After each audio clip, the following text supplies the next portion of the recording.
So we're testing your cardiovascular fitness.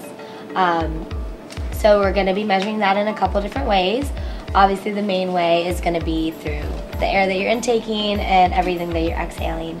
So that's going to be through that mouthpiece right there on the table, and it's hooked up to this tube, which is hooked up to the computer. So we'll be able to read all the data from there. What we were able to do is partner with the faculty in the lab with our Department of Health Sciences and Kinesiology.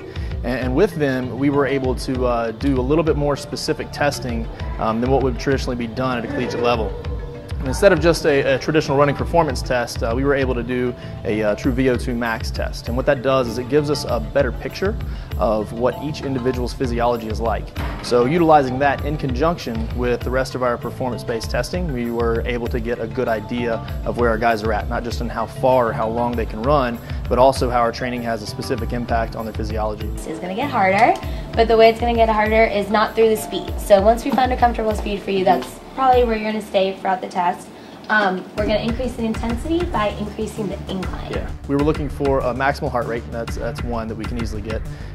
Also with that, we were trying to understand how much oxygen that they can take in and expel. So you see that, that tube that was going into his mouth, that was essentially measuring how much oxygen he's taking in and how much carbon dioxide he's breathing out, and that gives us an idea of how much oxygen he's actually using when he's performing at a maximal level. We're also taking your lactate, which is another level of intensity and how hard your body is working. So the way we're going to be doing that is through measuring a little bit of a blood sample. So we're just going to do a little bit of finger prick. You won't even feel it. It'll be nothing. And then every couple minutes, we're going to be measuring a little drop of blood.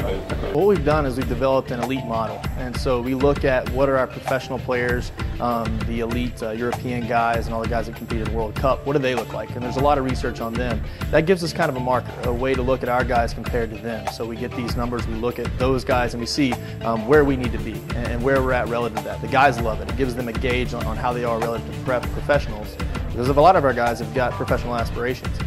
So also within that, it gives us an idea of where we need to go from our training.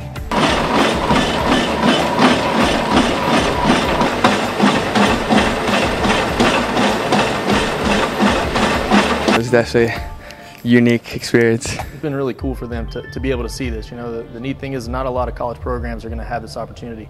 And along with that too, it's neat for them to kind of have an understanding of what we're trying to do is go a little bit further, do something special. And I think they really appreciate that. They bought into it a lot and they worked really hard for that testing.